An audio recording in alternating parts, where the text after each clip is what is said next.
Bienvenidos a todos. Hemos visto aquí a muchos inversores nuestros, amigos y nuevos inversores. Estamos muy contentos de tenerlos con nosotros. Como digo, este es el primer año que emitimos esta presentación también por webcast.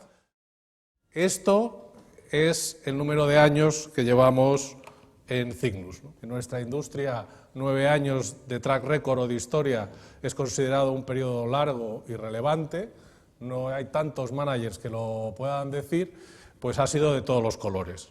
De un vistazo, Cygnus es una gestora independiente registrada en España, en la que gestionamos aproximadamente 500 millones de euros y donde tenemos una base inversora muy importante en Estados Unidos. Siguiente área de importancia para nosotros es nuestro propio país y el resto se distribuye entre la Unión Europea y el resto del mundo. Que somos una compañía esencialmente especializada, sectorial y de análisis fundamental.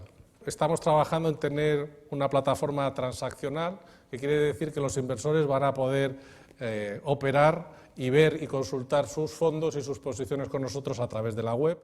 Y lo que vamos a estructurar la presentación es, vamos a ir por algunas de esas noticias y explicaros cómo las leemos, cómo las interpretamos y cómo las traducimos en posiciones de cartera y algunas posiciones concretas.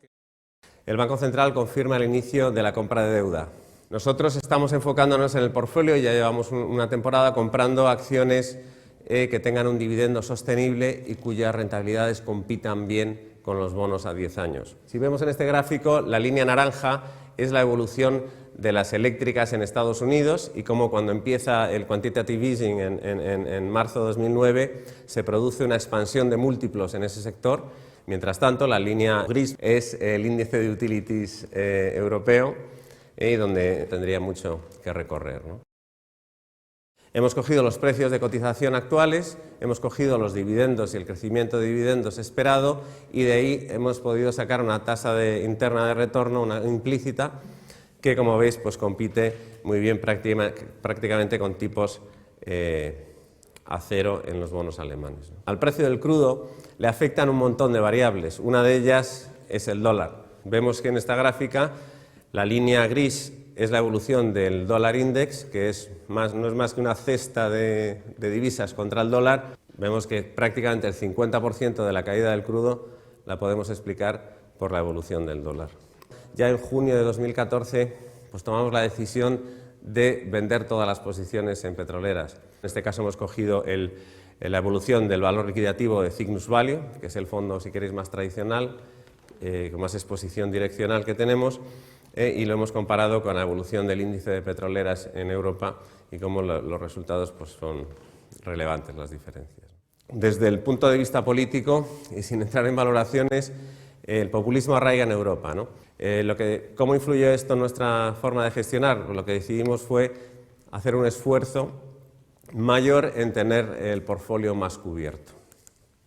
¿Qué es lo que hicimos? Pues básicamente, al destinar más dinero a coberturas, lo que hicimos fue cambiar el perfil de riesgo del portfolio buscando pues esta simetría de riesgos. ¿Esto qué es? Esto es, nosotros diariamente de un proveedor de riesgos recibimos unos informes de riesgos. Este proveedor de riesgos lo que hace es someter nuestra cartera a shocks hacia arriba y hacia abajo. Al destinar más dinero a coberturas, lo que hicimos fue cambiar el perfil de riesgo del portfolio buscando pues esta simetría de riesgos. Y sobre esa simulación pues ve cómo respondería la cartera. Como veis, esta es una fotografía del 15 de diciembre de 2014 para el fondo Cygnus Value y como el perfil de las caídas pues estaba en torno al 2-3% y sin embargo pues participaba ampliamente en las subidas, ¿no? En el caso de Cygnus Utilities, el fondo long short, el que tiene posiciones cortas, incluso el perfil a la baja era mucho mayor. Si recordáis, el mes de diciembre de 2014 fue un mes donde el mercado cayó bastante fuerte, llegó a caer casi un 12% en el mínimo, para luego posteriormente cerrar recuperando, ¿no? Nosotros, por ejemplo, en el caso de Cygnus Utilities, fue un fondo que estuvo positivo en valor liquidativo todos los días de diciembre. La OPEC decide no recortar su producción pese al desplome del precio del petróleo. Y no lo hizo, nosotros pensamos, por dos motivos. Uno, fue un motivo de decisión de negocio. Como sabéis, el crudo no convencional, el shale oil, pues ha supuesto una revolución. Para intentar dar una idea de hasta qué punto ha sido una revolución, pues hemos puesto aquí la producción de crudo en Estados Unidos, como a partir del año 2010, el crudo no convencional, pues empieza a generar prácticamente de cero a más de 4,5 millones de barriles diarios. Los países de la OPEC, en general, son países que producen crudo más baratos y con un coste medio de producción por encima ligeramente de los $35. Sin embargo, el resto de los productores tienen unos costes de producción más altos y si os fijáis en la parte de la derecha de la curva, como ahí está el crudo no convencional americano, que de media pues podríamos decir que está en torno a los $70–75.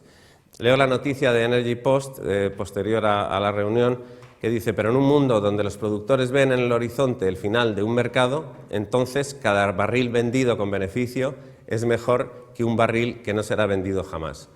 Creemos que ese cambio de filosofía se ha producido básicamente por el calentamiento global, mayor convencimiento y consenso por parte de los científicos, también por los problemas de polución, sobre todo que se están produciendo en los grandes países como China y India, y por los avances tecnológicos. Y lo que hemos hecho ha sido pues, ir aumentando el peso en renovables, sobre todo ya desde un punto de vista internacional, no solo enfocado en Europa. El recorte de CAPEX que anunció BP a principios de febrero. Y a mediados de enero lo que hicimos fue posicionarnos positivamente en el sector de petroleras de cara a las presentaciones de resultados que se iban a producir a finales de enero, principios de febrero.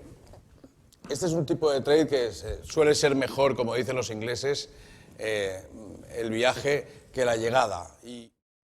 Pero cuando hacemos este tipo de trades también nos gusta distinguir entre compañías. Por ejemplo, es el caso de Eni. Nosotros, antes de llegar a la presentación de resultados de Eni, quitamos las posiciones en Eni. ¿Por qué? Porque no teníamos nada claro que iba a ser suficiente para ellos con recortar el CAPEX. Pensamos que había una enorme incertidumbre de que también recortaran el dividendo. Y así fue. A mediados de marzo, Eni anunció no solo un control estricto de las inversiones y de costes, es decir, cost-cutting intenso, sino además una reducción de más de un 30% en el nivel de los dividendos. Es decir, miramos a los temas, pero también procuramos distinguir entre las diferentes compañías. Desde marzo de 2014 hemos estado teniendo amenazas de Gazprom, de cortar el suministro de gas a Ucrania. En diciembre de 2014 Rusia amenaza con lo mismo. Febrero de 2015 continúan las amenazas. En marzo van en relación a cortar el suministro totalmente en la Unión Europea. Nuestro análisis de la situación desde el principio fue que no era probable que se produjera este corte de suministro. ¿Y por qué? En efecto, la Unión Europea depende del gas ruso. 1/3 de su consumo de gas viene de Rusia. Pero Rusia también depende de la Unión Europea. Esto nos lleva a que no tomamos una actuación significativa en el portfolio con objeto de mitigar el impacto de un posible corte de suministro, porque no creíamos que fuera a suceder. 60.000 millones de euros, una prima de más del 40%, 70% del pago en acciones, y cuando se produce esta OPA, todo el mundo nos dice, ¿quién es el siguiente? La operación de Shell por BG tiene unas características muy particulares. Primero, tiene muy buen encaje a nivel de negocio. Pero no solo eso. Shell-BG era una transacción que era políticamente posible. Shell es una compañía anglo-holandesa y BG es una compañía británica. No tenían grandes problemas de oposición política. Shell estaba dispuesto a pagar una enorme prima. ¿Por qué? Porque la visión de Shell es que el petróleo vuelve a 90. Cuando las compañías están cotizando ahora mismo, pues teniendo en cuenta un petróleo entre 70 u 80. Sí hay muchos jugadores, pero entre las grandes vemos muy difícil que haya una gran operación. Sí, todo puede pasar, pero voy a apostar o voy a invertir pensando en cuál va a ser el siguiente deal. Pues por el momento no, aunque por supuesto es algo que siempre seguiremos muy en detalle.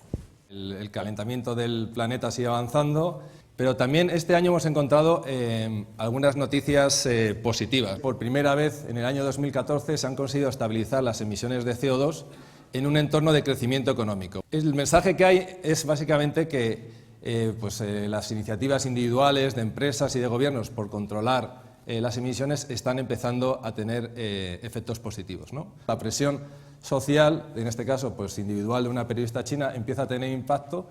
El gobierno chino prohíbe el documental, pero por otro lado empieza a anunciar medidas para pues mejorar la calidad del aire en las ciudades chinas, la calidad del agua, etc. Los dos mayores países contaminantes del planeta, que son Estados Unidos y China, se ponen de acuerdo para controlar su trayectoria de emisiones en los próximos años. Pensamos que, dado que los dos grandes emisores se están poniendo de acuerdo, las probabilidades de que haya un acuerdo vinculante a nivel global en esta ocasión son muy altas, ¿no? Y esto es muy importante para las estrategias de Cygnus porque nosotros, lógicamente, estamos invirtiendo en compañías que todavía invierten en combustibles fósiles y estamos invirtiendo en compañías de renovables, ¿no? La tecnología, que Luis luego va a elaborar un poquito más, pero la tecnología también tiene un impacto en los costes de la energía renovable. Lo que reflejamos en este gráfico que hay aquí es los costes, las barras son los rangos de costes de las distintas energías, fotovoltaica, eólica, y luego tenéis también abajo las tecnologías tradicionales, el carbón y el gas. Y si os fijáis en la banda de precios entre 50 y 100 dólares megavatio hora es donde se produce la competencia entre renovables y convencionales. El mensaje es que las energías renovables empiezan a ser competitivas frente a las tradicionales sin ningún tipo de subsidios. Aquí simplemente representamos cuál era el modelo tradicional en el que había actividades muy estancadas entre los fabricantes, los desarrolladores de proyectos y los inversores. El modelo de negocio de las compañías de renovables evoluciona. Los fabricantes básicamente dedican capital también a promocionar proyectos, aparecen nuevos jugadores y luego los promotores de proyectos empiezan a desarrollar nuevas empresas que se llaman, que sobre todo en Estados Unidos se han llamado yieldcos, ¿no? Son compañías que compran activos de renovables y sin desarrollar ninguna otra actividad lo que hacen es distribuir todo el cash flow que generan como dividendos. En Cygnus estamos buscando esas oportunidades de inversión, o sea, compañías que están en proceso de transición y que el mercado todavía no las está valorando al 100%, intentar identificar esas compañías. Y hemos participado de forma bastante activa en este proceso de las yieldcos. El ranking de las principales compañías de renovables del mundo en el 2010, os fijáis, muchas compañías españolas, del sur de Europa, americanas, y en el 2015. Y el 2015 el liderazgo es claramente de los chinos. El proceso de China, otros países emergentes y en desarrollo lo van a imitar. Esperamos que en los próximos 2 o 3 años, de hecho, la inversión en renovables, en generación eléctrica, supere a la inversión en carbono, en gas. Por otro lado, os decía anteriormente, también como gran parte de esta inversión es fuera de Europa, le estamos dedicando más tiempo a cubrir compañías internacionales pues en mercados como China, emergentes, Estados Unidos. Hace un año os decíamos que Tesla Motors, desde nuestro punto de vista, no era una compañía de coches, sino una compañía de baterías. En los resultados a sus inversores en febrero de este año, anunció que próximamente, creemos que es pasado mañana, hará un anuncio de que va a empezar a vender baterías a nivel doméstico. Nosotros pensamos que es posible que también lo haga a nivel de red en este mismo anuncio. En un sector donde hay tanta energía renovable, podremos utilizar la energía del viento cuando no hay viento y del sol cuando es de noche.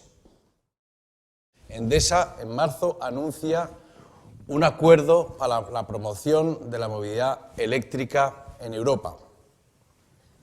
Y ya en este anuncio dice claramente que una de las tecnologías que está desarrollando es para que la electricidad vaya del vehículo a la red. Ellos no ven al coche eléctrico solo como un consumidor, sino como un almacenador de energía eléctrica. En enero, el World Economic Forum publicó un informe en el cual colaboramos que se llamaba The Future of Electricity, el futuro de la electricidad. Lo que está empezando a ocurrir es un modelo a futuro, un modelo que tiene mucha más dependencia en la generación de las renovables y que tiene mucha más importancia el cliente. Para ello, no solo tenemos que evolucionar en la parte de cliente y de generación distribuida, también es muy importante la evolución en las redes. Necesitamos una inversión importante en redes inteligentes que ayuden a gestionar todo este sistema de renovables, clientes y distribución. Hace un año, E.ON anunció que creaba una división específicamente dedicada y que no dependía de ninguna de las otras divisiones a fijarse en este modelo. Pero la sorpresa de verdad nos la dio a principios de diciembre del año pasado, cuando anunció que se iba a separar. Y esas dos compañías coinciden mucho con los dos modelos que os estaba enseñando. Una, la nueva E.ON. La nueva E.ON va a tener los renovables, va a tener la distribución y va a tener a los clientes. Y eso significa que es donde va a estar la mayoría de la inversión, donde va a estar el apalancamiento y donde van a estar los dividendos sostenibles. Y la otra va a tener pues todo el negocio dependiente de commodities, la generación convencional, el negocio de petroleras y el negocio de trading de commodities. No sabremos lo que harán las otras. Iremos viendo cómo cada una se va adaptando a este nuevo mundo. Pero lo que sí os decimos es que, por lo general, van a resultar más interesantes las compañías que se parecen a la nueva E.ON que las que se parecen a Uniper. Pues como sabéis, tenemos dos fondos que operan en este universo de energía del que os hemos estado hablando. Ambos están registrados aquí en España. Cygnus Utilities es un fondo long short de retorno absoluto y es un fondo que tiene liquidez mensual y que cae bajo la Directiva Alternativa Europea. Cygnus Value es un fondo de sesgo largo que tiene liquidez diaria y que cae bajo la Directiva UCIT. En la intersección de los círculos, acá podéis ver que se gestiona en el mismo universo de valores, usando la misma metodología, con las mismas posiciones largas fundamentales y con una misma filosofía y control de riesgo. En el círculo izquierdo podemos ver que el Cygnus Utilities, que es long short, pues se enfoca en más posiciones de valor relativo, donde por ejemplo estaríamos largos de una compañía petrolera y cortos de otra, buscando solo realizar el diferencial entre ellos. Además, también tendría posiciones cortas fundamentales, con las cuales, entre estas dos situaciones, este fondo es un fondo mucho menos direccional y debiéramos de esperar que fuera también mucho menos volátil. Al lado derecho podemos ver que Cygnus Value pues, usa coberturas ocasionales y además gestiona activamente el nivel de inversión, dos cosas que son consistentes con esta filosofía de control de riesgo. La evolución del valor liquidativo de Cygnus Utilities desde su inicio en mayo del 2006, donde, como podéis ver, 100 euros invertidos en este fondo valdrían hoy 192, mientras que una inversión equivalente en un índice pasivo, nosotros en general nos vamos a referir a un índice construido 50% utilities, 50% petroleras, habría alcanzado una rentabilidad en este periodo de un 11%, que equivale escasamente a un 1,5% anual. Pues siempre queremos estar en el cuadro superior izquierdo, con rentabilidades positivas, pero volatilidades menores del 10%. Y como veis aquí, pues estamos bien posicionados, batiendo tanto a los índices pasivos como a los índices de hedge funds. Y en todos los periodos de 12 meses que tenemos desde mayo del 2006, lo que podemos ver es que tenemos el peor retorno siendo un 7% y el mejor retorno siendo un 29%. Esto compara bastante favorablemente con los índices pasivos que han llegado a tener caídas de hasta un 45% en este periodo. Controlar las caídas tiene un impacto enorme en alcanzar los retornos a largo plazo. Y lo que podemos ver es que no estamos capturando nada de las bajadas en promedio de las caídas y sin embargo estamos capturando una tercera parte de las subidas. Ahora vamos a ver la evolución de Cygnus Value, que la rentabilidad acumulada es del 41%, 100 euros invertidos aquí valdrían hoy 141 en menos de 2 años, cuando la inversión en el índice pasivo pues sería aproximadamente la mitad. En términos de rentabilidad-riesgo, pues en este cuadro estamos también posicionados en el cuadro superior izquierdo, con volatilidades de menos del 10 y una rentabilidad anualizada de aproximadamente el 22%. Vemos que la peor rentabilidad que hemos tenido en los últimos 2 años ha sido de un 11% en periodos de 12 meses y la mejor rentabilidad de un 37%, lo cual compara favorablemente tanto en la mínima como en la máxima frente a los índices pasivos. Esto no quiere decir que no tengamos periodos de pérdidas. Los meses de pérdida en promedio han caído un 2,6% y en promedio estamos capturando una fracción de esas pérdidas. Y sin embargo, en este fondo se están capturando casi el 100% de las subidas debido a su sesgo largo. Este perfil se debe al buen stock picking del equipo gestor, se debe a evitar las petroleras, como mencionábamos antes de las caídas, también se debe al uso de las coberturas y al modular el nivel de inversión. Cygnus Utilities, que es un fondo long short de retorno absoluto, tiene perfil más de valor relativo y por lo tanto va a ser menos direccional y menos volátil. Cygnus Value es un fondo de sesgo largo, tiene más volatilidad y por lo tanto tendrá un poco más de riesgo. Y ambos fondos, como veréis, son fondos muy diferenciales, son una solución de inversión muy diferencial entre una y la otra, con lo cual creemos que pueden coexistir ambas y complementar ambas en una sola cartera. Pues el año pasado concluíamos diciendo el sector energético claramente es un sector en transformación. Los dos grandes motores, hablábamos de la presión política y social ante el cambio climático y los elevados precios de la energía. Quizá ahora estos dos grandes motores sustituyamos y pongamos tecnología ahora, ¿no? Tecnología y cambio climático. ¿Qué podéis esperar los que estáis invertidos con nosotros? Pues os vais a estar expuestos a crecimiento básicamente a través de renovables, a flujos de caja estables, pues compañías que tienen un negocio donde generan una caja que nosotros consideramos sostenibles y que compiten muy bien en un entorno de tipos de interés muy bajos, con los bonos a 10 años, a la volatilidad en las commodities, en las materias primas energéticas, y luego a temas de reestructuración, ¿no? Todos estos temas que hablaba Luis, lo que está haciendo ION, compañías que van en esa dirección hacia concentrar los negocios en donde se genera valor e ir abandonando o dejando una patata caliente para el gobierno o regulador de turno de lo que son los negocios que plantean problemas.